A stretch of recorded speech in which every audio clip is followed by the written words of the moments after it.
अस्सलामुअलैकुम वरहमतुल्लाह। Dear students, मैं उम्मीद करता हूँ आप सभी खैर-ओ-आफियत होंगे। आज हम इस वीडियो में देखेंगे 9th क्लास का हमारे पास चैप्टर नंबर 1 फिजिक्स का उर्दू मीडियम क्लास है। टॉपिक है हमारे पास 1.6 मास की पैमाइश के आलात। हालांकि ये चैप्टर हमारा कंप्लीट हो चुका था लास्ट ईयर, जब ये हमारे पास स्मॉल सिलेबस के अकॉर्डिंग तो हमारे पास स्मॉल सिलेबस में ये टॉपिक शामिल नहीं था। उसके साथ हमारे पास 1.7 1.8 ये वाले टॉपिक जो स्मॉल सिलेबस के अंदर कट थे, उसको हम इस ईयर में आप लोगों को ये डिटेल के साथ एक एक चीज़ क्लियर करवाऊँगा। बाकी के जो चैप्टर हमारे पास मोड सिलेबस के अंदर शामिल थे वो चैनल के ऊपर ऑलरेडी मौजूद है, वहाँ से जाकर आप लोग उसको अच्छी तरह से समझ सकते हैं। तो इस वीडियो में हम टॉपिक नंबर 1.6 और साथ में हमारे पास छोटा सा टॉपिक है टॉपिक नंबर 1.7। ये छोटे छोटे टॉपिक हैं, शॉर्ट क्वेश्चन और एमसीक्यूज बेस्ड टॉपिक हैं। ये लॉन्ग में नहीं आते, ये शॉर्ट के पॉइंट से मोस्ट इंपॉर्टेंट है। जो लाइनें मैं आप लोगों को मार्क करवाता हूँ, जो वही आप लोगों ने अच्छी तरह से तैयार कर लेने। पहले नंबर हमारे पास है मास की पैमाइश के आलात। मीन मास हम किस तरीके से मालूम करते हैं। अब इसमें देखा कहता है किसी जिस्म का मास मालूम करने के लिए कई अकसाम के आलात इस्तेमाल किए जाते हैं। लेकिन मास को मालूम करने के लिए बहुत से आलात हैं, लेकिन लेबॉर्ट्री में आमतौर पर मास की पैमाइश फिजिकल बैलेंस से की जाती है। ये एमसीक्यूज आप लोगों से बन के आ सकता है कि हमारे पास लेबॉर्ट्री में आमतौर पर मास की पैमाइश करने के लिए कौन सा आला इस्तेमाल किया जाता है, फिजिकल बैलेंस इस्तेमाल किया जाता है। उसके बाद है रोजमर्रा जिंदगी में हम मास की बजाय वजन के इस्तेलाह इस्तेमाल करते हैं। अब रोजमर्रा जिंदगी आम इंसान में देखें ना, उसको कहेंगे हमारे पास मास और वजन का होता है। मास और वजन में कोई फर्क नहीं है, मास और वजन को एक ही चीज कहेगा। लेकिन अगर हम फिजिक्स की जबान में देखें, जबकि उसने कहा जबकि फिजिक्स में इन दोनों इस्तेलाह मुख्तलिफ है। फिर आप लोग यहाँ से मास की तारीफ भी करनी है और साथ में हमारे पास वजन की तारीफ भी। दो पॉइंट बताऊंगा, दोनों पॉइंट आप लोगों ने शॉर्ट के पॉइंट उससे लिख लेने। इस तरह से हेडिंग दे लिया करें। पहले नंबर पे मास की हेडिंग दे। आप लोगों ने जब ये होमवर्क में लिखना होता है, हमारे पास नोटबुक आप लोग तैयार करें, तो मास की हेडिंग देके, वजन की हेडिंग देके, असूल और तरीकाकार, इस हमारे पास हेडिंग के अंदर सिर्फ आप लोगों ने ये 4 हेडिंग देनी है। पहले नंबर पे हम मास को देखते हैं। मास हमारे पास क्या है? मास किसी जिस्म में मादे की मिकदार को कहते हैं।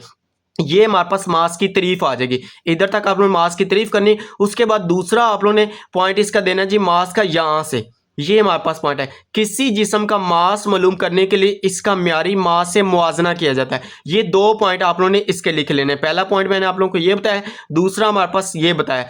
अगर वो पूछे कि मास और वजन में क्या फर्क है, फिर आप लोग इस तरह से लाजमी लिखा करें। हमारे पास इधर आप लोग ने इस तरह से मास लिख दें और लाइन लगा के आप लोग ने इधर लिख दें हमारे पास जी वजन। इस तरह से इधर हमारे पास मास का एक पॉइंट आ गया, इधर आप लोग ने वजन का। देखिए मास हम किस तरह से मास की तारीफ लिखे, मास की चीज जिसे मादे की मिकदार कहते हैं, ये आगे। उसके बाद वजन, वजन स्प्रिंग बैलेंस से मालूम किया जाता है। ये हमारे पास क्या वजन हमारे पास, बल्कि ये हमारे पास पहले वजन की तारीफ लिखे। वजन वो फोर्स है जिससे जमीन किसी जिस्म को अपने मरकज की तरफ खींचती है। ये हमारे पास क्या की वजन की तारीफ आ गई।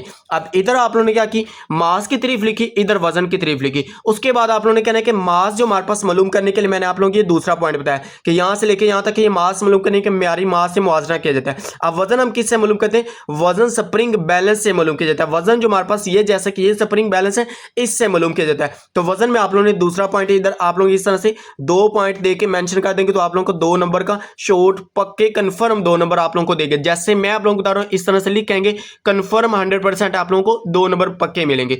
उसके बाद हम आपस असूल की बात करें। अब आगे इसमें से आप लोगों ने कुछ नहीं करना, याद ये ऊपर से सिर्फ एक एमसीक्यूज बेस आप लोगों ने यहां से लेके यहां तक इसको रीड कर लेना है। एमसीक्यूज आप लोगों से पूछा जा सकता है, यहां से तारीफ करनी, मास की तारीफ बता दी और साथ में मास का दूसरा पॉइंट बता दिया, वजन की तारीफ बता दी इधर तक, और वजन का ये हमारे पास दूसरा पॉइंट आ गया। क्लियर है? इधर तक करना। उसके बाद आप लोगों ने जी आ जाना नीचे। अब इसमें देखिए कहता है लेबोरेटरी में आमतौर पर मास की पैमाइश फिजिकल बैलेंस से की जाती है। इसकी बुनियाद लेवल के असूल पर होते हैं। ये असूल पूछा जा सकता है कि फिजिकल बैलेंस का असूल क्या है, या फिजिकल बैलेंस किसके ऊपर हमारे पास ये डिपेंड कर रहा है। इसका बुनियादी बुनियाद लेवल के असूल पर है। ये हमारे पास क्या आ गया, लेवल का असूल ये आ गया। उसके बाद आप लोगों ने तरीका कार देखना। अब इसमें देखिए मास फिजिकल बैलेंस से मालूम करने का तरीका क्या है, ये आप लोगों ने नीचे उसने इस डायग्राम की मदद से समझाया। अब इसमें देखिए इस डायग्राम को हम देख लेते, कहते हैं कि इसका तरीका कार दर्ज है। पहले नंबर पर पहला पॉइंट देखिए जी, बैलेंस के पलड़ों को लेवल करने के लिए लेवलिंग स्क्रूल्स की मदद से प्लम्ब लाइन अपने मखसूस निशान पर लाएं। ये जो हमारे पास एक प्लम्ब लाइन आप लोगों को व्हाइट कलर की नजर आ रही है ना, इसके अंदर कहते हैं इसको आप मखसूस निशान पर, यहाँ पे एक स्केल लगा होता है, यहाँ पे आप लोगों ने इसको 0 के ऊपर लेके आना होना है। किस तरह से? ये पास लेवलिंग स्क्रूल कह रहा है ना, ये हमारे पास लेवलिंग स्क्रूल है। लेवलिंग स्क्रूल को आप लोगों ने घुमा फिरा के हमारे पास इस तरह से इसको हमने क्या करना होता है, ये जो हमारे पास इसके साथ आप लोग छेड़ पंगा करेंगे तो आप लोग ये जो हमारे पास लाइन है, ये हमारे पास अपनी प्लम्ब लाइन अपने मखसूस मखसूस निशान पर लाई जाती है। उसके बाद दूसरा पॉइंट हमारे पास है नोब को घुमाकर बीम और पलड़ों को उठाएं। ये हमारे पास एक नोब लगा है, इसके नीचे हमारे पास ये एक बटन है, इसको आप लोग घुमाएंगे इस तरह से, जैसे हम स्क्रॉल करते हैं ना, इसको घुमाकर पलड़ों को, बीम को घुमाकर पलड़ों को ऊपर उठाएं। ये जो पलड़े हैं ये इसके नीचे लगे हुए हैं, ऐसे कह ले जैसे आमतौर पर देहातों में हमारे पास तकड़ी वट्टा होता है ना, ये वो चीज़ ही आप लोग समझ सकते हैं। या शीशा हमारे पास जो झोला होता है उसके भी हमारे पास क्या होता है, चारों तरफ एक दरमियान में हमारे पास इस तरह से पॉइंटर लगा होता है, ऊपर हमारे पास लकड़ी रखी हुई होती है। इस तरह से हमारे पास एक इस तरफ बच्चा बैठा है, एक इस तरफ बच्चा, वो आपस में क्या करें, मजे से झूले ले रहे होते हैं। सेम वही हमारे पास इधर भी हो रहा है। कहते हैं कि नोब को घुमाकर बीम और पलड़ों को उठाए कि हम उफ़की हालत और पॉइंटर या सुई दरमियानी पोजीशन पर सिफर पर है, अब इनको उठाएं। ये जो सुई हमारे पास, इसको देखिए उफ़की हालत में है, मीन इसको उफ़की, इसके ऊपर भी एक सुई है। ये तो हमने पॉइंटर की मदद से, इन लेवलिंग स्क्रूल की मदद से लाया ना, इसके ऊपर भी हमारे पास एक सुई लगी हुई है। कहता है कि इनको देखें हमारे पास वो उफ़की हालत में है या हमारे पास उफ़की हालत में ही है, या हमारे पास सिफर पोजीशन पर नहीं है। अगर नहीं है तो हम बीम के सिरों पर मुतवाजन करने वाले स्क्रू घुमाकर उसे आइन उफ़की हालत में लेकर आएंगे। ये जो हमारे पास नोब लगा है, इसको हम घुमा फिरा के हमारे पास इनको ऊपर उठाएंगे तो ये हमारे पास, इसको हम उफ़की हालत में लेकर आएंगे। जब ये हमारे पास उफ़की हालत में आ जाएगी, उसके बाद तीसरा पॉइंट हमारे पास है जिस्म का मास मालूम करने के लिए उसे किसी एक पलड़े में रखें। जिस्म का मास, जिसका हमने मास मालूम करना है, आप लोगों ने दाएं पलड़े में रख ले, उसको आप लोगों ने दाएं पलड़े में रख देना। मुनासिब मियारी बाट चिमटी की मदद से दूसरे पलड़े में, तो हम इसको मुनासिब मियारी बाट को चिमटी की मदद से उठा के दूसरे पलड़े में रखेंगे। उसके बाद हमारे पास है जी लास्ट वाला पॉइंट है, कहते हैं कि पलड़ों में मौजूद मियारी बाट में मुनासिब रद्दो बदल करें। जो पलड़ों में मौजूद मियारी बाट होगा, जो हमने इसमें बाएं पलड़े में रखा है, इसको रद्दो बदल करें ताकि सुई सिफर पर रुक जाए या इसके इर्द गिर्द बराबर फासले तक वाइब्रेट करे। उसके बाद आप लोगों ने कहना है जी लास्ट वाला पॉइंट इसका जी, मियारी बाट का कुल मजमुआ इस जिस्म के मास के मसावी होगा। जो म्यारी बाट हम आपस हमने रखे हैं, जो हमने इधर वेट करने के रखा है, इसका वेट इसका दोनों का क्या होगा, आपस में बराबर हो जाएगा। तो इधर तक आप लोगों ने इसका ये तरीका कर लेना। उसके बाद हम आपस नेक्स्ट वाला टॉपिक देखें। इस तरह से आप लोगों ने हेडिंग लाजमी देनी है। पहले नंबर में मास बताया, वजन, असूल, तरीकाकार, ये सिर्फ 4 आप लोगों को पॉइंट बताएं, बाकी आप लोगों ने इसमें से कुछ याद नहीं करने वाला।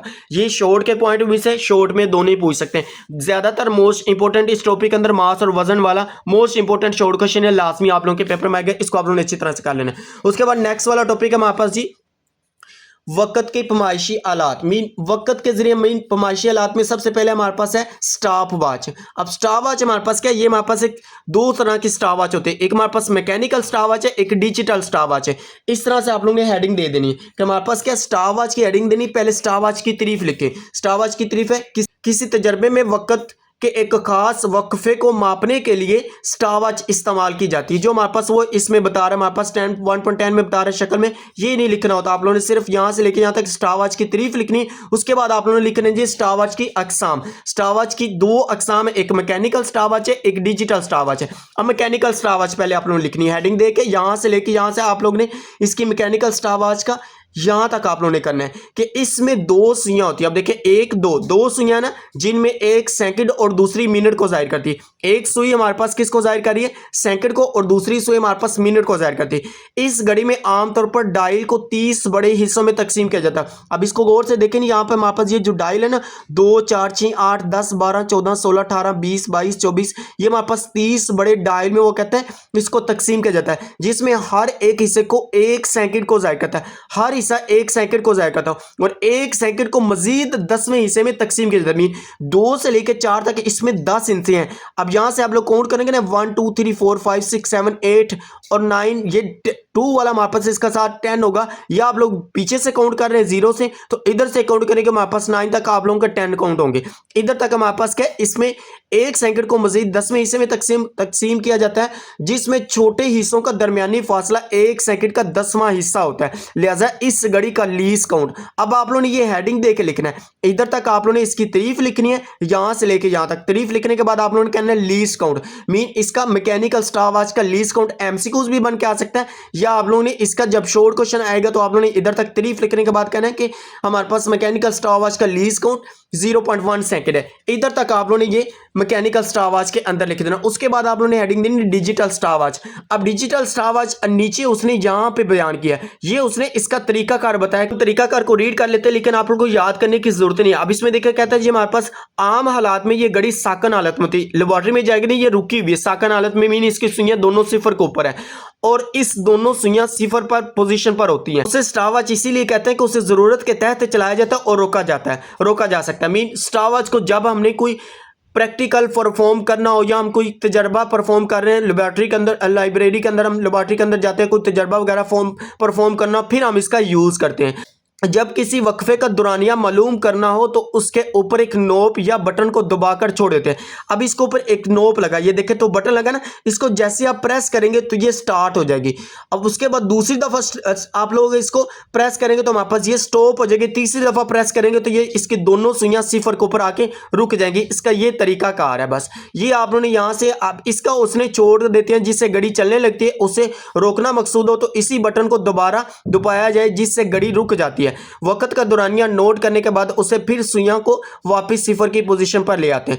इधर तक ये उसने इसका तरीका कर बताया, लेकिन याद आप लोगों ने नहीं करना, सिर्फ याद आप लोगों ने जो मैंने बता दिए वही करना है। उसके बाद हमें digital stop watch. Digital stop watch हमारे पास क्या जी, इसमें 1 सेकंड के 100वें हिस्से की पैमाइश की जा सकती है। मीन 1/100 बहुत छोटी वैल्यू है, तो बहुत छोटी वैल्यू की पैमाइश के लिए हम डिजिटल स्टॉप वॉच भी इस्तेमाल करते हैं। अब इसका लीस्ट काउंट क्या होगा, 1 को डिवाइड करें 100 के ऊपर तो हमारे पास इसका लीस्ट काउंट क्या आ जाएगा, 0.01 सेकंड। इस तरह से दूसरा पॉइंट आप लोग इस तरह से बना सकते हैं कि डिजिटल स्टॉप वॉच का लीस्ट काउंट LC से मराद लीस्ट काउंट होता है, मीन 0.01 सेकंड। तो इधर तक आप लोगों ने इसको अच्छी तरह से कर लेना। ये हमारे पास था टॉपिक नंबर हमारे पास 1.6 और 1.7 में आप लोगों को इस वीडियो के अंदर कंप्लीट डिटेल के साथ करवा दिया। जो मैंने आप लोगों को लाने मार्क करवाई है सिर्फ वही याद करनी, इसके अलावा आप लोगों को याद करने की जरूरत नहीं है। उम्मीद करते हैं आप लोगों को वीडियो अच्छी लगी है। अगर वीडियो अच्छी लगी तो वीडियो को लाइक और शेयर जरूर कीजिएगा। चैनल को ऊपर नहीं हो तो चैनल को सब्सक्राइब जरूर कीजिएगा। ओके जी, मिलते हैं नेक्स्ट वीडियो में। दुआओं में जरूर याद रखिएगा। अल्लाह हाफिज। Thanks for watching this video.